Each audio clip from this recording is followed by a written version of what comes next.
முதல்ல நீங்க முன்பாக இரண்டு விஷயத்தை உங்கள்கிட்ட சொல்லிடுறோம். மார்ச் 5ஆம் தேதி நம்முடைய மாண்புமிகு தமிழகத்தினுடைய முதலமைச்சர் ஐயா ஸ்டாலின் அவர்கள் 45 கட்சிகள் அழைச்சிருக்கிறாங்க, அனைத்து அழைச்சிருக்கிறாங்க.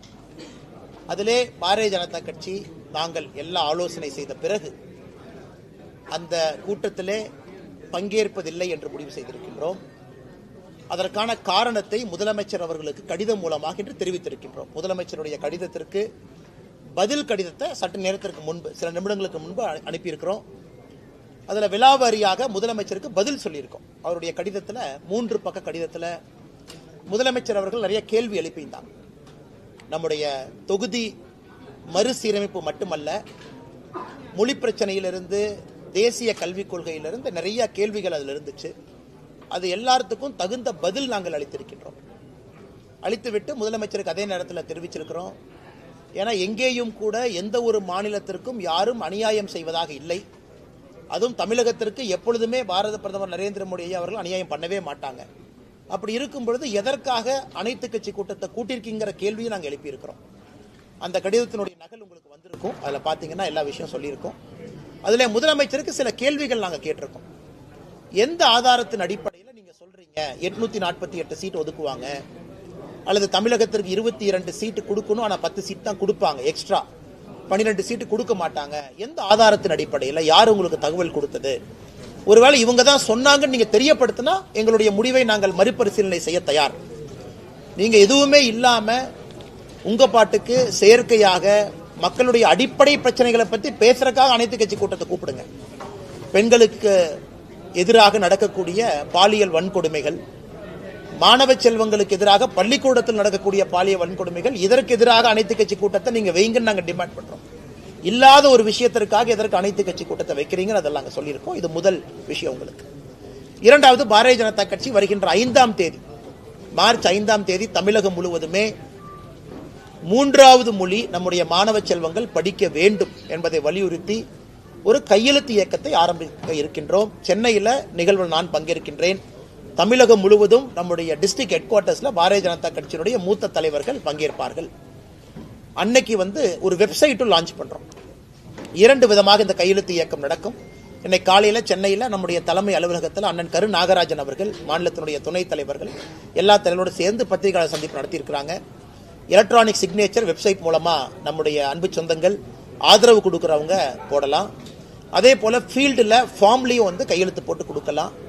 இது மார்ச் 5ஆம் தேதி ஆரம்பிக்கப்படக்கூடிய இயக்கம் மார்ச், ஏப்ரல், மே கடைசி வரை முழுமையாக இந்த இயக்கம் நடக்கும். எங்களுடைய இலக்கு 1 கோடி கையெழுத்து. 1 கோடி கையெழுத்தை தமிழகத்தில் வாங்கணும். அதை மாண்புமிகு ஜனாதிபதி அவங்க கிட்ட கொடுக்கணும் என்பது எங்களுடைய விருப்பம். அதனால அந்த 2 விஷயத்தை பத்திரிகை நண்பர்கள்ட்ட ஃபர்ஸ்ட் சொல்லிடுறோங்கன்னா, அதன் பிறகு உங்களுக்கு இருக்கக்கூடிய கேள்விகளுக்கு பதில் சொல்லுங்க. மக்கள் தொகை அடிப்படையிலா விகிதாசார அடிப்படையில் இந்த குழப்பமான விஷயத்தை அண்ணாமலை ஒரு நிமிஷம், இந்த பிரச்சனை கிளப்பினது யாருங்கன்னா, தொகுதி மறுசீரமைப்பு அப்படின்னு ஃபர்ஸ்ட் இந்த பொருளையை கிளப்பினது யாரு? மாண்புமிகு முதலமைச்சர் ஐயா ஸ்டாலின் அவர்கள் கடிதம் போடுறாரு. எனக்கு டெல்லியிலிருந்து சொன்னாங்க, எனக்கு தகவல் வந்துச்சு, எனக்கு ஒரு இன்ஃபர்மேஷன் இருக்கு, 848 சொன்னாங்கன்னு பிரச்சனை ஆரம்பிச்சது அவர். அந்த பிரச்சனைக்கு முற்றுப்புள்ளி நாங்க வச்சிருக்கோம். என்ன வச்சிருக்கோங்கன்னா, அதாவது ப்ரோரேட்டா, விகிதாச்சார அடிப்படை அப்படின்னு நம்ம சொல்லியிருக்கோம். அப்படின்னா என்ன அர்த்தம்? இன்னைக்கு இந்தியாவில் 543 மக்களவை தொகுதிகள் இருக்கு, 543 பாராளுமன்ற உறுப்பினர்கள் இருக்கிறாங்க. தமிழகம் 39 பேர் நாம் இருக்கோம். அப்படின்னா 543 நம்ம எவ்வளவு ஒரு ரேஷியோ போட்டுக்கிட்டீங்களா? 7.1516% இருக்கும். 7.2% குறைவு. நாளைக்கு அது 600 சீட்டோ 700 சீட்டோ 800 சீட்டோ 900 சீட்டோ அது வரும்பொழுது விகிதாச்சாரம்னா என்ன? இன்னைக்கு இருக்கக்கூடிய மொத்த சீட்டுல தமிழகத்திற்கு எவ்வளவு பங்கீடு இருக்கோ, நாளைக்கு வரக்கூடிய சீட்டுலையும் தமிழகத்திற்கு அதே பங்கீடு இருக்கும் அப்படிங்கிறது விகிதாச்சாரம். நாளைக்கு அது 1000 சீட்டு போனாலும் அதே 7.2% தானே. இன்னைக்கு யூபிக்கு இருக்கக்கூடிய மொத்த எம்பிக்கள் 543 எத்தனை சதவீதமோ, நாளைக்கு சீட்டு அதிகமான பிறகு கூட அதே அடிப்படை தானே. இதுதானே விகிதாச்சாரம், இதான ப்ரோரேட்டா. இதை மறுபடியும் குழப்பி ஆர் ஆசா அவர்கள் போன்றவர்கள் எல்லா தலைவர்களும் இதையும் புரிஞ்சுக்கலனா அவங்களுடைய நோக்கம் என்ன? தமிழக மக்களை குழப்பணும், அடிப்படை பிரச்சனையை தமிழகத்தில் பேசக்கூடாது, தமிழகத்துல சட்டம் ஒழுங்கு சீர்கேடை பத்தி யாரும் பேசக்கூடாது, லஞ்சலாவணியத்தை பத்தி பேசக்கூடாது, சம்பந்தமே இல்லாத விஷயத்தை பத்தி பேசிக்கிட்டே இருக்கணும். ஒரே நாடு ஒரே தேர்தல் நான் கொண்டு வரும் பொழுது மிக தெளிவாக ஒரே நாடு ஒரே தேர்தல் எப்ப வரும் தெளிவா சொல்லியிருக்கோம். இந்த டேர்ம் முடிஞ்சு 2029 வர இருக்கக்கூடிய பாராளுமன்றத்தினுடைய டேர்ம் அது 2034 முடியும். அது முடியும் பொழுது ஒரே நாடு ஒரே தேர்தல். இவங்க ஒரு வருஷமா ஐயோ ஒரே நாடு ஒரே தேர்தல் வருதாமா, எங்க திமுக ஆட்சி கலைஞ்சிருமா, எங்க திமுக ஆட்சி 4 வருஷத்துல இல்லாம போயிருமான்னு இப்படிதான் கதை கட்டிட்டு இருந்தாங்க.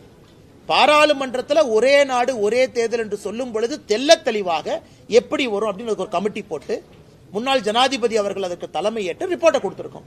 அதே மாதிரி நாம தொகுதி மறுசீரமைப்பு என்று சொல்லும் பொழுது சென்சஸ் எப்போ வரும், டேட்டா எப்போ வரும், ஏன்னா ப்ரொபோஷனல் ரெப்ரசன்டேஷன் எப்படி வரும், ஏன்னா உங்களுக்கு சென்சஸ் டேட்டா கூட தேவை இருக்காது. ப்ரொபோஷனல் ரெப்ரசன்டேஷன் அப்படின்னா தான் உங்களுக்கு சென்சஸ் டேட்டா வேணும், மக்கள் தொகை வேணும். இன்னைக்கு நம்ம ப்ரோரேட்டான்னு சொல்றோம்.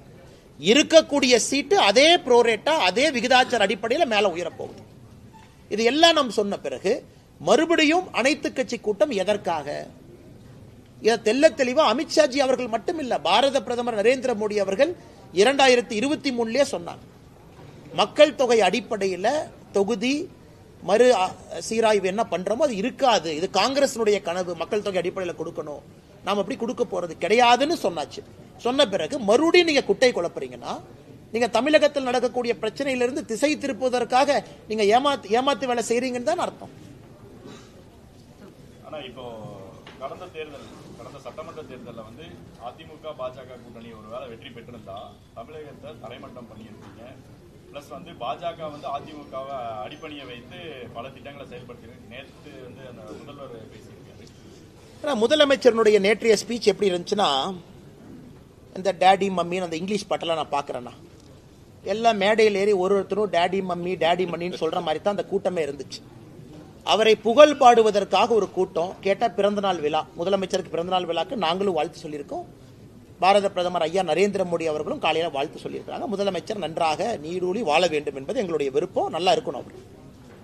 ஆனால் ஒரு பிறந்தநாள் விழாவை வந்து ஒரு அரசியல் மேடையாக போட்டுக்கிட்டு மேடையில் ஏறி பாரதிய ஜனதா கட்சியை திட்டுறது மட்டும்தான் ஒரே ஒரு வேலை என்று மேடையில் எல்லா தலைவர்களும் வரிசையா பேசினாங்க. அவங்க போட்டி இல்லைன்னா பிஜேபி யாரும் அதிகமா திட்டும் அப்படிங்கறதா நேற்று நிகழ்வுடைய சிறப்பே. சென்னையில் அந்த மைதானத்தில் நடந்த நிகழ்வு. அதனால முதலமைச்சர் அவர்கள் ஆட்சியே முடிய போகுது, இன்னும் ஒரு வருஷத்துல ஆட்சியே முடிய போகுது. இன்னைக்கு உட்கார்ந்து 2021 எலெக்ஷனை பத்தி கதை பேசிட்டு இருக்காரு.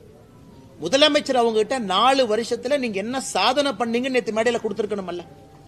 ஐயா முதலமைச்சர் அவர்களுக்கு 72வது பிறந்தநாள் விழா கொண்டாட்டத்தின் பொழுது பாருங்க 4 வருஷம் நாம் வந்த பிறகு தமிழகத்தில் பாருங்க சட்டம் ஒழுங்கு இப்படி இருக்கு, பெண்களுக்கு எதிரான வன்கொடுமைகள் 10% குறைஞ்சிருக்கு, இப்படித்தானே பேசுவாங்க. முதலீடுகள் இவ்வளவு கொண்டு வந்திருக்கேன். இதுதான் 4 வருஷம் கழிச்சு நான் பேசி பார்த்திருக்கேன். முதல் முறையா ஒரு முதலமைச்சர் 2021 எலெக்ஷன் இப்படி நடந்திருந்தா அப்படி நடந்திருந்தா அப்படின்னு சொன்னாலே முதலமைச்சர் அவர்களுக்கு ஆட்சி செய்வதற்கு விருப்பம் இல்லை. ஏதாச்சும் ஒரு கட்சியை குறை சொல்ல வேண்டும், அது மட்டும் தன்னுடைய விருப்பமா வச்சிருக்காங்க. அடுத்து ஐயா வைகோ அவர்களை போன்றவர் நேற்று என்னை கொஞ்ச நேரம் திட்டினார். அவருக்கு எவ்வளவு சந்தோஷமா வைகோ ஐயா அவர்களுக்கு என்னை கொஞ்ச நேரம் ஒருத்த செங்கல் எடுத்துருவான்னு வர்றான், அவனை விட மாட்டேன், நான் இருக்கிற வரைக்கும் எப்படி செங்கல் எடுப்பான். அரசியல்ல சில தலைவர்கள் ஏன் ரிட்டையர் ஆகணும் அப்படிங்கிற உதாரணம் ஐயா வைகோ அவர். அந்தந்த வயசு வரும்போது ரிட்டையர் ஆயிடும், ஆகலின்னு அந்த பிரச்சனை வரும். மேடைக்கு போய் என்னை மாதிரி சின்ன பையனை எல்லாம் பிடிச்சி திட்டுறது, முதலமைச்சர் அவர்களுக்கு புகழ் பாடுவதற்காக அந்த மேடையை பயன்படுத்துறது, இது மட்டும்தான் இருந்ததோ தவிர ஆக்கப்பூர்வமாக இந்த பிறந்தநாள் விழால ஒரு தலைவர் ஒரு கருத்து சொன்னாங்க அப்படின்னு நான் பார்க்கலீங்கண்ணா. அப்படித்தான் அண்ணனுடைய கேள்விக்கான பதில் அதானுங்கண்ணா. அதாவது ஆக்கப்பூர்வமா இல்லாம இன்னும் 2021 எலெக்ஷனை பத்தியே நோன்றாருன்னா அவர் 4 ஆண்டு காலமாக எந்த வேலையும் செய்யலின்னு தான் அர்த்தம். அமைச்சர் கீதா ஜீவன் வந்து தூத்துக்குடியில ஒரு நிகழ்ச்சியில வந்து துணை முதல்வர் தொடர்ந்து அண்ணாமலை அநாகரிகமாக பேசுறாங்க, இந்திய அரசியல் வரலாற்றுல அநாகரிகமாக பேசக்கூடிய ஒருவர் இருக்கிறார் அப்படின்னா நம்முடைய துணை முதலமைச்சர் மதிப்புக்குரிய ஐயா உதயநிதி ஸ்டாலின் அவர்கள். நான் அந்த பழைய விஷயத்தெல்லாம் பெண்கள் இருக்கிறாங்க, எங்க சகோதரிகள் இருக்கிறாங்க, நான் பேச ஆரம்பிச்சா தவறா போயிருங்க. அம்மையார் சசிகலா அவங்களை பத்தி என்ன சொன்னாங்க, அண்ணன் எடப்பாடி அவர்களை பத்தி என்ன சொன்னாங்க, ஐயா மோடி அவர்களை பத்தி என்ன சொன்னாங்க, மோடி அவர்களை 29 பைசா மோடி, எத்தனை விஷயம் சொல்லிக்கிட்டே போலாம். இன்னைக்கு நான் முடிவு செய்து விட்டேன், அவர்களுக்கு அவர்கள் பாஷையில பேசினா தான் புரியுதுங்கண்ணா, இல்லாட்டி புரியறது இல்லை. இந்த காதுல வாங்கி இந்த காதுல விட்டுறாங்க. அப்ப இல்லாட்டி நீங்க போய் பிரஸ்ல போய் கேட்டா அண்ணாமலையா யாருன்னே தெரியாது பாரு, அல்லது பிரஸ்காரங்க மைக் நீட்டினா அதெல்லாம் தெரியாது. இவரை பத்தி கேட்டா சினிமா நான் பாக்குறது இல்லையும் பாரு. இதுதான் அவருடைய பதில். இது அநாகரிகமான பதில். இப்படித்தான் தொடர்ந்து நடந்து கொண்டிருக்கிறது. இன்னைக்கு அவர்களுடைய பாஷையில நான் பேச ஆரம்பித்திருக்கேன். வேற வழி இல்லை. மக்களுக்கு தெரியணும் எவ்வளவு அநாகரிகமாக அதிகாரத்தை கையில் வைத்துக் கொண்டு நடந்து கொள்கின்றார்கள் என்று. அதனால் கீதா ஜீவன் அவர்களுக்கு ஏற்கனவே அங்கே பாரதிய ஜனதா கட்சிக்கும் அக்கா கீதா ஜீவன் அவர்களுக்கும் பெரிய பிரச்சனையாய் அவர்கள் இன்னைக்கு சத்துணவு கூடத்தில் அழுகன முட்டையை போடுற கீதா ஜீவன் அவர்கள் அரசியல் நாகரிகத்தை பத்தி எனக்கு பேசுறது தான் வியப்புக்குரியதா இருக்கு. அதுக்கு என்னைய பத்தி அவங்க சிந்திக்கிற நேரத்தில் கீதா ஜீவன் அவர்கள் ஒரு அரசு பள்ளியில போய் சத்துணவுல குழந்தைகளுக்கு நல்ல முட்டை கிடைக்குதான் அந்த நேரத்தை செலவிட்டாங்கன்னா குழந்தை செல்வங்களுக்கு நல்ல ஒரு மதிய உணவு கிடைக்கும். மத்திய அரசை கண்டிப்பா இன்னைக்கு நாளைக்கு வைகோ கூட்டம் பெரம்பலூர்ல போராட்டம் நடத்தாங்க. யார் என்ன பண்றாங்க? வைகோ அதிமுக சார்பில் வைகோ அவங்களுடைய திட்டங்களை எதுதான் சொல்றாங்க. நீங்க அண்ணே அவர் பேசுங்கண்ணே, அவர் என்ன வேணாலும் பேசட்டும். அவர் ஒன்றுமே இல்லை. உங்களுக்கு தெரியும் வைகோ ஐயாவுடைய நிலைப்பாடு உங்களுக்கு தெரியும். அதாவது தமிழகத்தினுடைய தீய சக்தி திமுகன்னு சொன்னவர். அவர் உயிரோடு இருக்கும் வரை சாதிக் பாஷா அது இது 2G ஊழல் அவர் பேசினதில் எடுத்து நீங்க ரீல போட்டு பாருங்க. அவ்வளவு பேசிய வைகோ அவர்கள் இன்னைக்கு என்ன சொல்றாங்கன்னா, அவர் உயிரோடு இருக்கும் வரை தமிழகத்தில் திமுக ஆட்சி யாரும் அகற்ற முடியாதுங்கிறார். வைகோ ஐயா நல்லா இருக்கணும், அவர் 150 வருஷம் வாழனது வேறங்கண்ணா. அதனால ஏற்கனவே சொல்லி இருக்கின்றோம், வைகோ ஐயா கண் முன்னாடி 2026 திமுகவினுடைய ஆட்சி இல்லாம போகும். வைகோ ஐயாவும் பார்க்கத்தான் போறாங்க. ஏன்னா இவ்வளவு பெரிய ஒரு தலைவர், தனிப்பெரும் தலைவர் வைகோ ஐயா அவர்கள் திமுக கட்சிக்கும் முதலமைச்சர் அவர்களுக்கும் புகழை பாடக்கூடிய கோர்ட்டில் ஒரு குமாஸ்தாவாக மாறி இருப்பது ஒரு வேதனைக்குரிய வருந்தத்தக்க ஒரு விஷயங்கள். நேற்றைய தினம்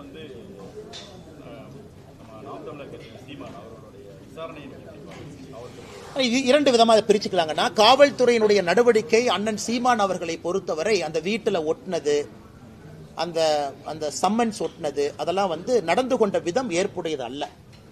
ஏன்னா ஒரு புகார் வந்திருக்கு, காவல்துறை விசாரிக்கணும். புகார் வந்திருக்கு, சீமான் அவர்கள் ஒத்துழைக்கணும். அது எந்த மாற்று கருத்து இல்லைங்கன்னா. புகார் வந்திருக்கு, விசாரித்த பிறகு சார்ஜ் ஷீட் போடணும். அதெல்லாம் காவல்துறைக்கு முழு அதிகாரம் இருக்கு. ஆனா நான் ஒரு சம்மனை ஒட்டினேன், சம்மனை யாரோ ஒருத்தர் கிழிச்சாங்க, அதனால அவரை நான் தூக்கிட்டு போனேன், அவரை போலீஸ் ஸ்டேஷன்ல போய் அவங்க என்னை அடிச்சாங்கன்னு போலீஸ் நானே கம்ப்ளைண்ட் கொடுத்தேன். எனக்கு அது ஏதோ ஒரு இடத்துல தமிழகத்தினுடைய காவல்துறை தன்னுடைய அதிகாரத்தை தவறாக பயன்படுத்துகின்றார்களோ என்கின்ற ஐயம் எனக்கு ஏற்பட்டுச்சு. ஏன்னா சம்மனை பொறுத்த வரைக்கும் எக்ஸ்பிளைன் பண்றாங்க. ஏன்னா பல பேர் பல கருத்துக்கள் சொல்றாங்க. சம்மன்கிறது என்ன அப்படின்னா, ஒரு காவல்துறை அதிகாரியோ ஒரு கோர்ட்டோ யாராவது நான் விசாரிக்கணும், அவங்கள்ட்ட ஒரு இன்ஃபர்மேஷன் இருக்கு, நான் கேதர் பண்ணணும் அப்படின்னா சம்மன் பண்ணி வர சொல்லுவாங்க. நீங்கள் நானும் தொடர்ச்சியா அந்த சம்மனுக்கு போகல, முதல் சம்மன் கொடுப்பாங்க போகல, ரெண்டாவது சம்மன் கொடுப்பாங்க போகலைன்னா அது கோர்ட் மூலமாக வாரண்டா மாறும், அது பிடி வாரண்டாக மாறும். அப்ப கண்டிப்பா போடணும். இன்னைக்கு சம்மன்ஸ் எப்படி ஆகி போச்சுனாங்கன்னா, எந்த விதத்திலும் அனுப்பலாம், இமெயில் அனுப்பலாம், வாட்ஸ்அப்ல அனுப்பலாம். சீமான் அவர்களை போன்ற அரசியல் தலைவர்கள் எங்க இருந்தாலும் அந்த லோக்கல் கான்ஸ்டபிள் மூலமா மேடைக்கு சர்வ் பண்ணலாம். அவர் கிருஷ்ணகிரி தர்மபுரி பக்கத்தில் இருக்காருன்னா அங்க போய் சர்வ் பண்ணலாம். ஸோ வீட்டு வாசல்ல சர்வ் பண்றது எனக்கு புரியலீங்கன்னா, வீட்டுக்குள்ள போய் சீமான் அவர்கள் மனைவி கையில அந்த சம்மனை கொடுக்கலாம். அதான் முறை. வீட்டுக்குள்ள யார் இருக்காங்க அவங்க கையில சம்மனை கொடுத்து கையெழுத்து வாங்கி போட்டோ எடுத்துட்டு போவாங்க. நான் சம்மன் கொடுத்துட்டேன், நான் சம்மன் கொடுத்த பிறகு தப்பிச்சுட்டு போறாங்க அப்படின்னா அது வாரண்டா மாறும். இதுல எனக்கு ஆச்சரியம் என்னன்னா, கேட்ல ஒட்டுறது. கேட்ல யார்ட்ட ஒட்டுவாங்கன்னா, ப்ரொக்ளைம்டு அஃபெண்டர் மேலதான் கேட்ல ஒட்டுவாங்க. அதாவது தேடப்படக்கூடிய குற்றவாளி கேட்ல ஒட்டுவாங்க. நான் பார்த்திருக்கேன். கோர்ட் ஒருத்தர் குற்றவாளின்னு சொல்லி எஸ்கேப் ஆயிட்டாங்க, அவங்கள வீட்டு வாசல்ல ஒட்டுவாங்க. P1 சொல்லுவாங்க, ப்ரொக்ளைம்டு அஃபெண்டர். ஒரு சீமான் அவர்களுக்கு வீட்டு வாசல்ல ஒட்ட வேண்டிய அவசியம் இல்லை என்பது என்னுடைய கருத்து. சரி, ஒட்டியாச்சு, அதை கிழிச்சிட்டாங்க. எப்ப அதை ஆக்ட் பண்ணணும்னா, அடுத்த நாள் சீமான் அவர்கள் 11 மணிக்கு வரல அப்படின்னா தான் காவல்துறை நடவடிக்கை எடுக்கணும். ஏன்னா நான் வீட்டுக்கு வந்தேன், நான் சம்மன் ஒட்டிட்டேன், காலைல 11 மணிக்கு வரணும்னு நான் சொல்லியிருக்கேன், நீ சம்மனை கிழிச்ச என்னமோ பண்ணிட்ட, அப்ப கிழிச்ச ஆளுக்கு தெரியும் 11 மணின்னு. அப்ப நீ சீமான் அவர்கள்ட்டையோ அவங்க துணைவியாருக்கோ அவங்க நண்பர்களுக்கோ சொல்லியிருக்கணும். அடுத்த நாள் 11 மணிக்கு வரல அப்படின்னா நடவடிக்கை. அப்புறம் அவங்க இன்ஃபர்மேஷனை பார்த்து தானே கிழிச்சிருப்பாங்க. அதனால எனக்கு காவல்துறை நடந்து கொண்ட விதம், பத்திரிகையாளர்கள்ட்ட காவல்துறை நடந்து கொண்ட விதம், ஏன்னா யாரோ ஒருத்தர் அந்த பாதுகாவலர் ஒரு கன் எடுக்கிறார், நானும் பார்த்தேன், எக்ஸ் சர்வீஸ்மேன் கன் எடுக்கிறாங்க, அதை பத்திரிகை நண்பர்கள் நீங்களும் படம் பிடிக்க போறீங்க, அங்கெல்லாம் தேவையில்லாத பல விஷயங்கள். அதனால் தமிழகத்தினுடைய டிஜிபி முதலமைச்சர் அவர்கள் சீமான் அவர்கள் மீது நடவடிக்கை எடுக்கணுமா, ஆதாரப்பூர்வமா அதை எடுத்துக்கங்க. ஏன்னா அவரும் தனி மனிதன் தான், விசாரணை பண்ணணுமா, அவருக்கு எந்த எக்ஸம்ஷனும் கிடையாது, அவரு விசாரணைக்கு போகணும், எல்லாம் ஓகே. நடந்து கொண்ட விதம் எனக்கு ஏற்புடையதா இல்லைங்கண்ணா. சாமானிய மனிதனுக்கும் இது நடந்தால் என்ன ஆகுங்கிறத நான் பார்த்தேன்.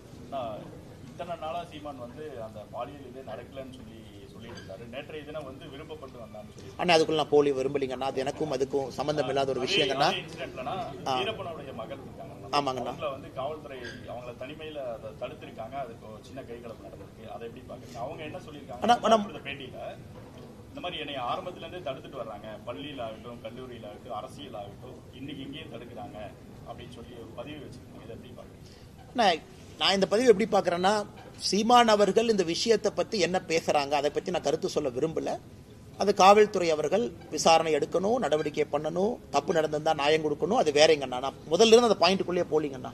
நான் காவல்துறை இந்த சம்மன் விஷயத்தில் நடந்து கொண்ட விதத்தை மட்டும்தான் நான் பேசுகிறேன். இரண்டாவது, ஒரு காவல்துறையை பொறுத்தவரை என்னை தடுக்கிறாங்க வர்றாங்க, நம்ம புரிஞ்சுக்கணும்னா ஒரு போலீஸ் ஸ்டேஷன் வந்து ஒரு 500, 1000, 2000 கணக்கான தொண்டர்கள் வர்றாங்கன்னா அவங்களையெல்லாம் வச்சு ஒரு போலீஸ் ஸ்டேஷனில் வேலை பார்க்க முடியாதுங்கண்ணா. ஒரு காவல்துறைக்கு எல்லோரையும் தடுப்பதற்கான உரிமை இருக்குது. காரணம், லா அண்ட் ஆர்டர் அவங்க மெயின்டைன் பண்ணும். ரோட்டை மறிச்சு உட்காரலாம், லா அண்ட் ஆர்டர் கைவிட்டு போகலாம், எமோஷனல் கேடர்ஸ் இருப்பாங்க, பேரிகேட்ஸ் போடுவாங்க. அதை பற்றி எனக்கு கருத்து இல்லைங்கண்ணா. என்ன நடந்துச்சு, எவ்வளோ போலீஸ் டிப்ளாய் பண்ணியிருந்தாங்க, அதை பற்றி நான் சொன்னால் தவறாக போயிடும். அதே மாதிரி போலீஸ் ஸ்டேஷனுக்குள்ள ஒரு என்கொயரி பண்ணும்போது ஒரு என்கொயரி பிளேஸ், அது கூட லாயர்ஸ் இருக்கலாம், சம்பந்தப்பட்ட நபர்கள் இருக்கலாம், கேஸுக்கு சம்பந்தப்பட்டவங்க இருக்கலாம்.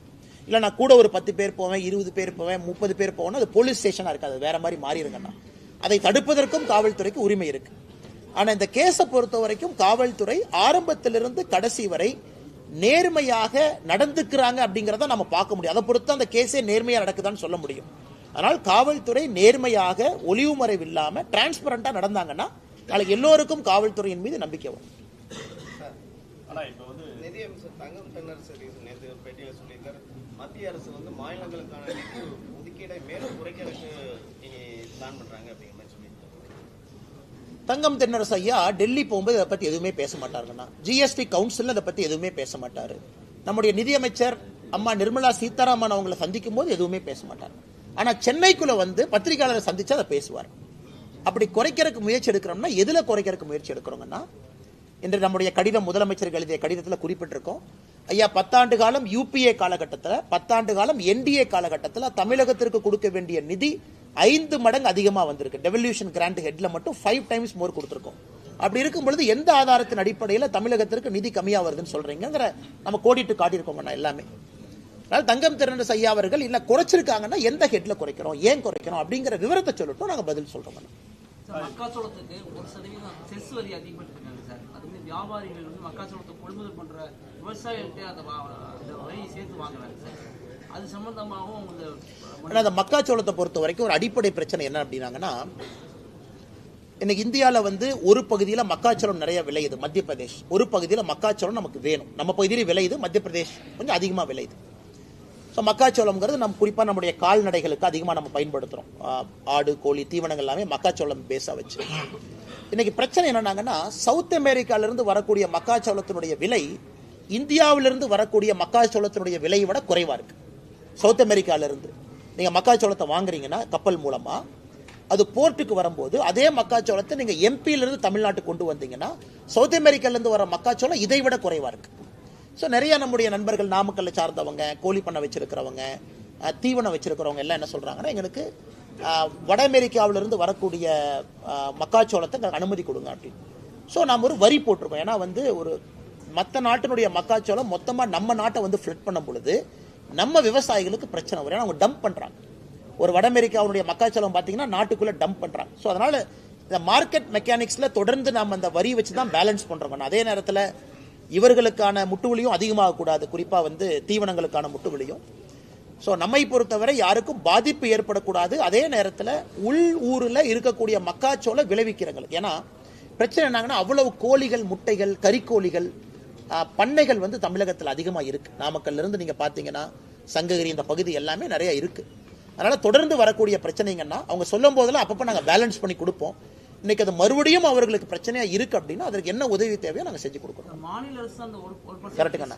ஏன்னா மாநில அரசுக்கும் இதே பிரச்சனை இருக்குங்கண்ணா. நான் எனக்கு ரெண்டு பேர்த்தையும் நான் நேரடியாக குறை சொல்ல விரும்பல. அதனால ஏன்னா நம்ம மத்திய அரசு சார்பா நாமளும் உள்ள டியூட்டி போட்டிருக்கோம் உள்ள வரும் பொழுது. அதனால நான் நேரடியாக குறை சொல்ல விரும்பலைங்கன்னா, எங்க இதனால முயற்சி எடுத்து மாநில அரசு குறைக்க முடியும் என்று இருந்தால் கண்டிப்பா நாங்கள் ரெக்வஸ்ட் பண்றோம். மத்திய அரசினுடைய நோக்கம் வட அமெரிக்காவுடைய மக்காச்சோளம் மார்க்கெட்டை ஃபிளட் பண்ணக்கூடாதுங்கிறது நம்முடைய நோக்கம். அதில் ஏற்கனவே போன ஆண்டு ஹெல்ப் பண்ணோம். இந்த ஆண்டும் தேவைன்னா மத்திய அரசு கவனத்துக்கு எடுத்துட்டு போய் உதவி பண்றோம். ஆனா திருமாவளவன் அதே மீட்டிங்ல என்ன சொல்லியிருக்காருன்னா, மாநில சுயாட்சிக்கு, மொழிக்கு, அரசியலமைப்புக்கு எதுக்குமே பாதுகாப்பு இல்லைன்னு சொல்லி பதிவு பண்ணிருக்காரு. திருமாவளவன் ஸ்கூலுக்கு மட்டும் பாதுகாப்பு இருக்கு. நாங்க வந்து திருமாவளவன் ஸ்கூல் நடத்துறாரு, சிபிஎஸ்சி நடத்துறாருன்னு நைட்டோட நைட்டாங்கன்னா ஆள மாத்துறாரு. இந்த ஸ்டேஷன்ல ரவுடிகள் ஆள மாத்துற மாதிரி நைட்டோட நைட்டா கரஸ்பாண்டா இருந்தவரை ட்ரஸ்ட்ல ஒருத்தரை போட்டு அவங்ககிட்ட கரஸ்பாண்டன்ட் கொடுத்துட்டு நான் அப்படியே ரோட்ல நடந்து போயிட்டு இருந்தேன், என் கையை பிடிச்சி அவங்களே இழுத்துட்டு போய் இந்த ஸ்கூல்ல கரஸ்பாண்டன்டாருன்னு சொன்னாங்க, அதனால நான் கரஸ்பாண்டன்டா இருக்கேன். எத்தனை நாளைக்கு இந்த கம்பி கட்டுற கதையை, திருமாவளவன் சொல்லக்கூடிய கம்பி கட்டுற கதையை எத்தனை நாளைக்கு தமிழக மக்கள் கேட்டுக்கிட்டே இருப்பாங்கன்னா? இவர் வந்து மொழிக் கொள்கைக்கு ஆதரவு அப்படின்னு சொன்னாங்கன்னா எதுக்கு இவரு சிபிஎஸ்இ ஸ்கூல் நடத்துறாரு? அப்புறம் அடுத்தது சொல்றாரு சிபிஎஸ்இ ஸ்கூலே ஆரம்பிக்கல, சும்மா தான் என் பேரை போட்டாங்க. பத்திரிகை நண்பர்கள் காட்டுறீங்கன்னு போட்டோ பாருங்கன்னு, நீங்களே போய் ரிப்பன்லாம் கட் பண்ணி குழந்தைங்களா இருக்காங்க. இல்லப்பா அது 10 குழந்தைங்க தான் இருந்தாங்க, ஃபுல்லா ஸ்கூல் ஆரம்பிக்கல. இந்த மாதிரி தொடர்ந்து பொய்யை மட்டும் பேசக்கூடிய திருமாவளவன் அண்ணனுக்கு என்ன பதில் நான் சொல்றதுங்கண்ணா? எனக்கு திருமாவளவன் அண்ணன் அவர்கள் நன்றாக புரிந்து கொள்ள வேண்டும். இன்னைக்கு அவர் ஒரே ஒரு மனசாட்சிப்படி ஒரு பதில் சொல்லட்டுங்கண்ணா. தமிழகத்தில் கடந்த 10 ஆண்டு காலமாக தாய்மொழி தமிழ் மொழிக்கு உலக அளவில் மோடி அவர்கள் அங்கீகாரம் தேடி கொடுக்கலையா அப்படிங்கறதுக்கு பதில் அவர் சொல்லட்டும். அவர் சொல்லட்டும். பாராளுமன்றத்தில் எங்கேயாச்சு நாம தமிழ் மொழிக்கு அவமரியாதை செய்திருக்கின்றோமா சொல்லட்டும். கலாச்சாரத்துக்கு அவமரியாதை செய்திருக்கின்றோமா சொல்லட்டும். எதுவுமே இல்லாம அரசியல் காரணத்திற்காக அண்ணன் பேசுறாருன்னா எப்படி பதில் சொல்றதுங்கண்ணா? பிரசாந்த் கிஷோர் ஒரு அறிவிப்பு கொடுத்திருக்காரு சார். 2026 தேர்தலில் விஜயோட கட்சி தனித்து தான் போட்டியிடுன்னு சொல்லி அறிவிப்பு கொடுக்கல. ஒரு தனியார் தொலைக்காட்சி இன்டர்வியூ எடுக்கும்போது சொல்லியிருக்கின்றார். அண்ணா கரெக்டுங்கண்ணா, சொல்லணும்லண்ணா. இன்னைக்கே ஜெயிக்காதுன்னு சொன்னா அப்புறம் பிரசாந்த் கிஷோர் அண்ணா ஒரு வருஷம் கூட வச்சுக்க மாட்டார்ல. அதை கவுண்ட் பண்ணி என்ன சொல்லுவார், சாப்பாடு நல்லா இருக்குன்னு சொன்னா தான் சோறு போடுவேன் அப்படின்னு. அதனால இன்னைக்கு வந்து நீங்க விஜய் அண்ணனோட இருக்கும்போது சாப்பாடு நல்லா இருக்குன்னு சொல்லணும், சோறு போடணும்லண்ணே. அதனால பிரசாந்த் கிஷோர் அவர்களை பத்தி நான் தவறா சொல்லிங்கண்ணே. அவர் ஒரு கட்சியோடு சார்ந்து இருக்கின்றார், சொல்வதற்கு எல்லா உரிமை இருக்கு. ஏன்னா இதையே பிரசாந்த் கிஷோர் அவர்கள் பல இடத்துல சொல்லியிருக்கிறாங்க. அவருடைய சொந்த கட்சிக்கும் பீகார்ல சொல்லியிருக்கிறாங்க, ஜனஸ்வராஜ் பீகார்ல ஜெயிக்கும்னு சொன்னாங்க. ஆனா நடந்து முடிந்த தேர்தலில் பாத்தீங்கன்னா 3வது 4வது இடத்துல தான் வந்தாங்க பை எலெக்ஷன்ல. அதனால அவர் சொல்றவங்க சொல்லட்டும், மக்கள் கடைசியா முடிவு செய்ய போறாங்க. நான் மக்களுடைய கையில் அது இருக்கு. என்னை பொறுத்தவரை அதை சாத்தியக்கூறாக நான் பார்க்கவில்லை. ரொம்ப அது கண்டிக்கத்தக்க ஒரு விஷயம். ஏன்னா ஒரு கிரிமினல் சட்டத்தில் பாத்தீங்கன்னா நம்ம ஒரு ஐபிசி பீனல் கோட் இன்னைக்கு பிஎன்எஸ் ஒரு கிரைமை வந்து 3 ஏஜா பிரிப்பாங்க. 8 வயசு, 8லிருந்து 12 வயசு, 12லிருந்து 18, 16 அது மாறுதுங்கண்ணா டிபெண்டிங் ஆன் த ரேட். 8 வயசுக்கு கீழே இருக்கக்கூடிய ஒரு குழந்தை எந்த தவறு செய்தாலும் அது தவறு கிடையாதுங்கிற அர்த்தம். ஏன்னா மென்ஸ்ரியா, லாட்டின்ல மென்ஸ்ரியான்னு ஒரு வார்த்தையை பயன்படுத்துறாங்க. அப்பனா அந்த குழந்தைக்கு மனசளவுல சைக்காலஜிக்கல் அளவுல தப்பு செய்யணும் அப்படிங்கிற எண்ணம் அந்த குழந்தைக்கு உருவாகிறத 8 வயசை தாண்டி. 8 வயசு கீழே அவங்க குழந்தை. அதனாலதான் நம்முடைய பீனல் கோட்ல கிரிமினல் சட்டத்துல பாத்தீங்கன்னா பிலோ 8 இயர்ஸ் நோ அஃபென்ஸ். அந்த குழந்தை கத்தி எடுத்து ஒருத்தரை குத்தி கொன்னா கூட அது அஃபென்ஸ் இல்லை. ஏன்னா தெரியாம குத்திட்டாங்க, ஏன்னா மென்ஸ்ரியா டெவலப் ஆகல. இது வந்து ஒரு பேசிக் காமன் சென்ஸ். ஒரு ஐஏஎஸ் படித்து விட்டு ஒரு மாவட்டத்தினுடைய ஆட்சியராக இருக்கக்கூடிய அதிகாரி ஒரு 3.5 வயசு இருக்கக்கூடிய குழந்தை பாலியல் வன்கொடுமையில் அந்த குழந்தை மாட்டியிருக்காங்க. அந்த குழந்தை மாட்டினதுக்கு காரணம் அந்த குழந்தையினுடைய நடவடிக்கை சரியில்லை, அந்த குழந்தை அவங்களை இன்சல்ட் பண்ணாங்க, அதனாலதான் அந்த குழந்தையின் மீது பாலியல் வன்கொடுமை நடத்தப்பட்டதுன்னு சொன்னதை வன்மையா கண்டிக்கிறோம். அதே நேரத்தில் மாநில அரசை நான் பாராட்டுறேன். காரணம் உடனடியாக அந்த மாவட்டத்தினுடைய ஆட்சியரை மாத்தினாங்க. அது ரொம்ப முக்கியம். ஏன்னா மெசேஜ் கொடுக்கணும். ஒரு மாநிலத்தினுடைய அரசு இது போன்ற அதிகாரிகள் தவறு செய்யும் பொழுது உடனடியா மெசேஜ் பப்ளிக் கொடுக்கணும். நேத்து மாநில அரசு உடனடியாக அந்த ஆட்சியரை மாத்தி இன்னொரு ஆட்சியரை போட்டிருக்காங்க. அது வரவேற்கப்பட வேண்டிய ஒரு விஷயம். நான் நேற்று முதல்வர் வந்து அதே மேடையில்னா எங்கள் கூட்டணியில விரிசல் இல்ல, விரிசல் விழுன்னு நினைக்கிறவங்க தலையில மண் விழுன்னு சொல்லியிருக்கேன். பார்த்தேன் அண்ணே, விரிசல் விழுந்தா தானே மண் விழுவும். இப்ப ஒரு வீட்டுல வந்து விரிசல் வந்தா தானே தலைமையில மண் விழுகும். 2 ஸ்டேட்மெண்ட்டுக்கு அதனால முதலமைச்சர் அவர்கள் விரிசல் இல்லாம மண் எப்படி விழுகும்? நான் ஒரு வீட்டுக்குள்ள இருந்து அது விரிசல் விழுமான்னு பார்த்துட்டே இருக்கிறேன். அது விரிசல் வந்தா தானே தலைமையில மண் விழுகும். அதனால முதலமைச்சர் அவர்கள் பாதி உண்மையை ஒத்துக்கிட்டாரு மண் உலகம்னு. மிச்ச பாதி உண்மையை இன்னும் 6 மாசத்துல ஒத்துக்குவாரு. இன்னும் 8 மாசத்துல கூட்டணி எதுவுமே இருக்காது, தனியா அவர் இருப்பார். இது நடக்கத்தான் போது, நீங்க டிசம்பர்ல பாருங்க. கண்டிப்பாண்ணே. விரிசல் அவர் விரிசல் தானே சொல்லியிருக்காரு. முதல்ல விரிசல் வந்து அப்புறம் உடையின, அதுக்கு 8 மாச காலமாகும். ஏன்னா இன்னைக்கு திருமாவளவன் அண்ணன் வந்து தோழமை சுடுதல் இருக்காரு.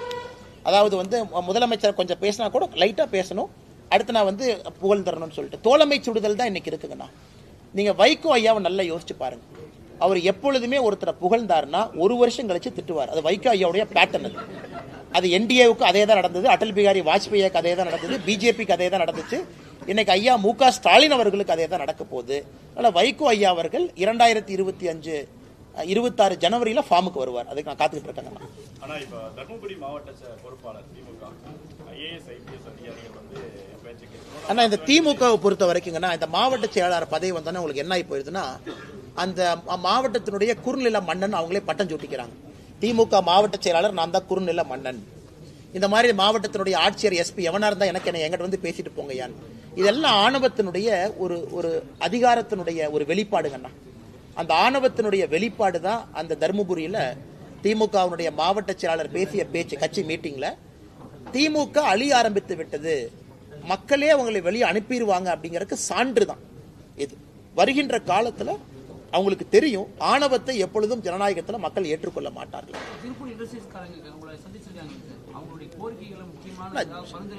ரெகுலர் மீட்டிங்ஸுங்கன்னா சால்வ் பண்ணி கொடுப்போம், அப்பப்போ ஃபீட்பேக் எடுப்போம்.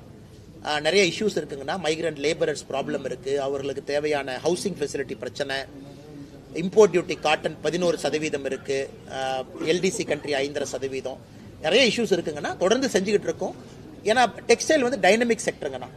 3 மாதத்துக்கு முன்பு இருந்த பிரச்சனை இன்னைக்கு வேற பிரச்சனையா இருக்கும், இன்னும் 6 மாசம் கழிச்சு பேசினா புது பிரச்சனையா இருக்கும். அதனால அடிக்கடி நம்முடைய மாவட்டத்தினுடைய ஆற்றல் மிகுந்த தலைவர்கள், இதற்கு முன்பு அண்ணன் செந்தில்நாதன் அவங்க இருந்தாங்க, இப்ப அண்ணன் ஸ்ரீனிவாசன் அவங்க இருக்கிறாங்க, கூட எல்லாம் எங்களுடைய மாநிலத்தினுடைய நிர்வாகிகள் எல்லாம் இருக்கிறாங்க, தொடர்ந்து அவங்க பேசிட்டே இருக்காங்க. திருப்பூரை பொறுத்த வரைக்கும் it's a very dynamic place.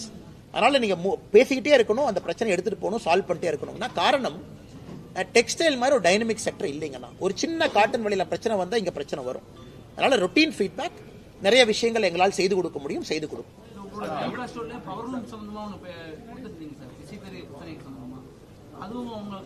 ஆமாங்க, நான் அதுவும் இன்னைக்கு பேசணும், என்னென்ன முயற்சி எடுத்திருக்கோம் நம்ம சொன்னோம். பாரத் டெக்ஸ் ஃபேர்ல நம்ம பிரதமர் மோடி ஐயா சொல்லியிருக்காங்க அடுத்து என்ன பண்ண போறோம், என்ன செய்ய போறோம்னு. குறிப்பா உங்களுக்கு அந்த டஃப்ட் ஸ்கீம் திரும்ப வரணும், அதெல்லாம் பேசிருக்கோங்கன்னா 100% செஞ்சு கொடுப்போம். தமிழ்நாட்டுடைய கலை கலாச்சாரத்தை இந்த திமுக அழிக்க பார்க்குது அப்படின்னு சொல்லிட்டு இந்த பகுதி, அதாவது ஆதித்தநல்லூர் கீழடி போல வந்து இங்கேயும் அகழ்வாராய்ச்சி பண்ணணும் அப்படின்னு சொல்லிட்டு காவுத்தம்பாளையம் கிராமத்தில் கிட்டத்தட்ட 600 நாட்களாக தொடர்ந்து ஆனா நாங்க எங்க ஆதரவு கொடுத்தோங்கன்னா எங்க ஆதரவு கொடுத்திருக்கோம். ஆதரவு கொடுத்தது மட்டும் இல்லாம நம்முடைய மத்திய அரசுக்கு எழுதியிருக்கோம். மத்திய அரசு பதில் என்ன போட்டிருக்காங்கன்னா இதை வந்து மாநில அரசு முன்னெடுக்கணும், மாநில அரசு முன்னெடுத்த பிறகு நாங்கள் வருகின்றோம் சொல்லியிருக்காங்க. இது ரொம்ப ஆச்சரியம் என்னன்னா அந்த கிராமத்து மக்கள் வந்து கிட்டத்தட்ட 700 நாளாங்க அன்னைக்கு 600 நாட்களை தாண்டி தொடர்ந்து இருக்காங்க. அண்ணன் ஏபி முருகானந்தம் அவங்க எல்லாம் போய் பார்த்துட்டு வந்தாங்க, நானும் அவர்களை சந்திச்சேங்கன்னா நாங்கள் அவர்களோடு இருக்கின்றோம். குறிப்பா அந்த நடுக்கல், அந்த இருக்கக்கூடிய கல்லெல்லாம் பாத்தீங்கன்னா அவ்வளவு பழமையான ஒரு கற்கள், அதுல எந்த ஒரு இது இல்லை. அதனால தமிழகத்தினுடைய கலாச்சாரத்தை பாதுகாக்கிறேன் அது இதுன்னு சொல்லக்கூடிய முதலமைச்சர் அவர்கள் ஏன் இதுவரைக்கும் இங்க கவனம் கொடுக்கல அப்படிங்கிற ஆச்சரியம் எனக்கு இருக்கு. அதனால நிச்சயமாக கவனம் கொடுக்கணும். ஒரு மக்களை 600 நாட்களுக்கு முன்பு ஒரு அரசு உதாசீனப்படுத்துறாங்கன்னா அந்த அரசுக்கு உண்மையாலும் மக்களின் மீது ஒரு மரியாதை இருக்கா அப்படிங்கிற கேள்விதான் நமக்கு எழுதுங்க. ஆனா நேற்றைய தினம் சீமானுடைய விசாரணை நேரம் காலதாமதத்துக்கு வந்து காவல்துறையினர் சீமான் சொல்லியிருக்காரு. குறிப்பா வந்து முதல்வர் பேசி முடிச்சதுக்கு அப்புறம் தான் வெளியில அந்த ஹோட்டல்ல இருந்தே கிளம்ப சூழ்நிலை இருந்துச்சு அப்படின்னு சொல்றாரு சீமான். அண்ணே நான் தெரியலங்கண்ணே, நான் நேற்று 10 மணிக்கு படுத்து தூங்கிட்டேங்கண்ணே. ஏன்னா காலையில் நேரமே நான் கோயம்புத்தூர் வரணும் நிகழ்ச்சிக்குன்னு சொல்லிட்டு எனக்கு இரவு என்ன நடந்தது, யார் எத்தனை மணிக்கு பேசினாங்கலாம் எனக்கு தெரியாதுங்கண்ணா. ஏன்னா லேட்டாக தான் நடந்திருக்கும், அதனால எனக்கு சத்தியமா தெரியலங்கண்ணா. திருப்பூர் மாநகராட்சி மேயர் அவர் உங்களை பத்தி ஒரு பிரஸ் மீட்ல பேசுறப்ப என்ன சொல்லிட்டாரு, இந்த மாதிரி கொங்கு மண்டலத்தை சேர்ந்தவர் அவர் வந்து இப்படி ஒரு அரைவேக்காடு அப்படின்ற ஒரு வார்த்தையை பயன்படுத்தி அது மாதிரி பேசுறாருன்னு சொல்லியிருக்காங்க. அதை பத்தி வரத்தானே செய்யும். ஏன்னா அவங்களுடைய நெஞ்சில சுமக்கிற தலைவரை பத்தி நம்ம தப்பா பேசுறோம் அப்படிங்கிற கோவம் வரத்தாங்கன்னு செய்யும். அதான் இவங்களே என்னன்னாங்கன்னா அடிமைகள், அவங்கெல்லாம் அடிமைகள். இவங்கெல்லாம் எப்படிப்பட்ட அடிமைகள்னா எந்த வித ஒரு தலைவனுக்கு ஒரு தகுதி இருக்கணுங்கண்ணா. There should be a basic character. மண்ணிலிருந்து வந்திருக்கணும், மண் சார்ந்து வந்திருக்கணும், மக்களுக்கு ஏதாச்சும் பண்ணியிருக்கணும். அவர்களை எல்லாம் தலைவர்களா ஏத்துக்கிட்டு சுத்துற கட்சி இந்த திமுக. உதயநிதி ஸ்டாலின், இன்பநிதி அவர்கள். உங்க திருப்பூர் மேயர்லாம் போய் இன்பநிதி ஸ்டாலினுக்கு சேவை பண்ணுங்கன்னா போய் சேவை பண்ணுவார், அந்த மாதிரி ஆட்கள். அதனால இவங்க சொல்ற கருத்துக்கெல்லாம் பதில் சொல்லி என்னுடைய தரத்தை நான் தாழ்த்திக்க விரும்பலீங்கன்னா நான் உதயநிதி ஸ்டாலின் அவர்கள் ஒரு தலைவராகவே மதிக்கல.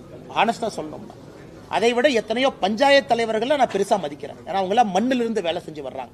இவங்க எல்லாம் சும்மா ஸ்டாலின், கருணாநிதி அப்படிங்கிற ஒரு சர்நேமை வச்சுக்கிட்டு ஆட்சியில சுத்திக்கிட்டு இருக்கிறாங்க.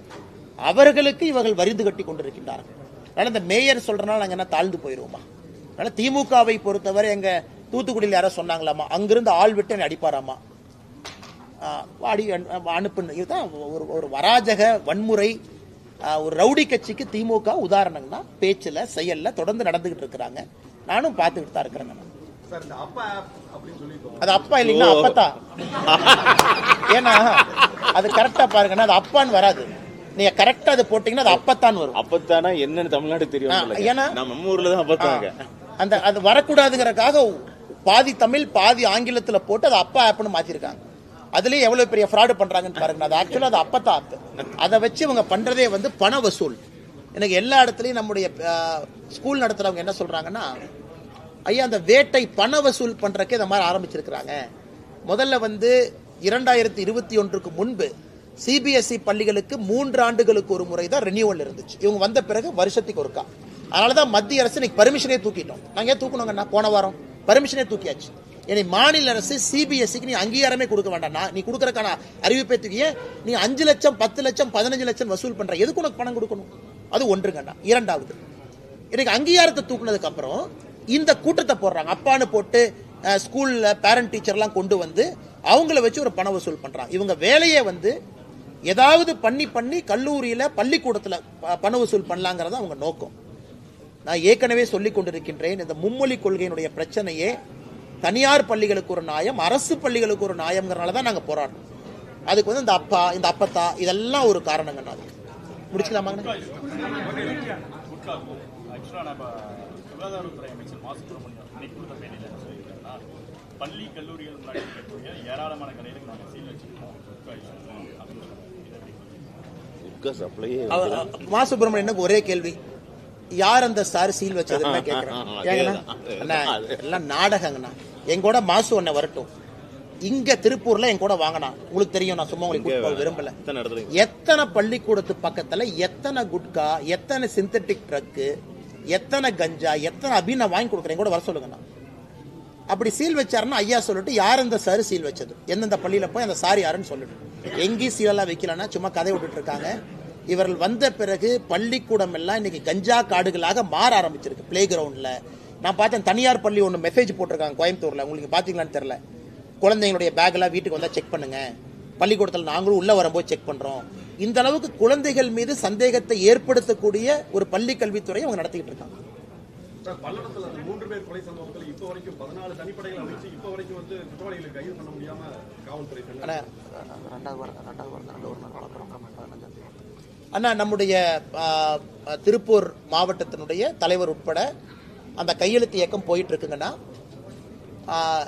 15ஆம் தேதிக்கு மேல ஆளுநரை அவங்க சந்திக்க இருக்கிறாங்க. சப்மிட் பண்ண கையெழுத்தெல்லாம் கொடுத்து சிபிஐ என்கொயரி கேட்க போறோம். சமீபத்தில் பார்த்த நம்முடைய இன்னொரு சமுதாயத்தை சார்ந்த ஒருத்தரை கொண்டு வந்து ஸ்டேஷன்ல வச்சு டார்ச்சர் பண்ணி அவங்கள வெளியே வந்து ஒரு பெரிய போராட்டம் பண்ணிட்டு இருந்தாங்க. இது வேங்கை வயல் மாதிரி இந்த பிரச்சனையில யாரோ ஒருத்தரை கூப்பிட்டு மிரட்டி அவங்ககிட்ட கன்ஃபெஷன் வாங்கி இதை முடிக்க பார்க்கறாங்க. அதனால் எங்களை பொறுத்தவரை சிபிஐ விசாரணை மட்டும்தான் தீர்வுன்னு நினைக்கிறோங்கன்னா. முதலமைச்சருக்கு நாங்கள் எழுதின கடிதம் அங்கே இருக்குங்கன்னா அது உங்களுக்கு கொடுத்துட்றோம். ஏன் நாங்கள் அனைத்து கட்சி கூட்டத்துக்கு வரமாட்டோம் அப்படின்னு சொல்லி ஒரு 6-7 பக்கத்துக்கு கடிதம் எழுதியிருக்கோம். அதில் எல்லாம் நாங்கள் குறிப்பிட்டிருக்கோம். முதலமைச்சர் சொன்ன விஷயத்துக்கு எல்லா பாயிண்ட்டுக்கும் பதில் சொல்லியிருக்கோம். அதையும் பத்திரிகை நண்பர்கள்ட்ட ஒரு காப்பி கொடுத்துட்றாங்கன்னா உங்களுக்கு சாஃப்ட் காப்பி இருக்கும், நீங்கள் பயன்படுத்திக்கலாம். நன்றிங்க.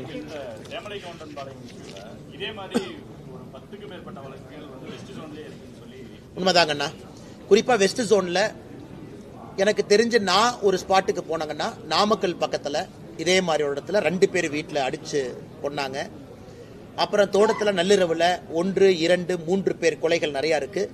எனக்கு தெரிஞ்சு 10 வழக்குகள் என்பதே குறைவு. அதனால தான் நாங்கள் ஸ்ட்ராங்காக அதுக்கு போராட்டம் பண்ணது, ஸ்பாட்டுக்கு போனது. ஏன்னா இது காப்பி கேட்ட மாதிரி நடக்குது. 3 மாதத்துக்கு ஒரு முறை வெஸ்ட் ஜோனில் குறிப்பாக தோட்டத்து வீட்டில் இரவில் தனியாக இருக்கிறவங்களை பார்த்து ஒரு கேங் டார்கெட் பண்ணிருக்காங்க. தொடர்ந்து இது நடக்குது. அதனால் நீங்கள் சொல்வது உண்மைதான். இதை காவல்துறை கம்பீரமாக எடுத்து இதற்கான தீர்வு கொடுக்கணுங்க.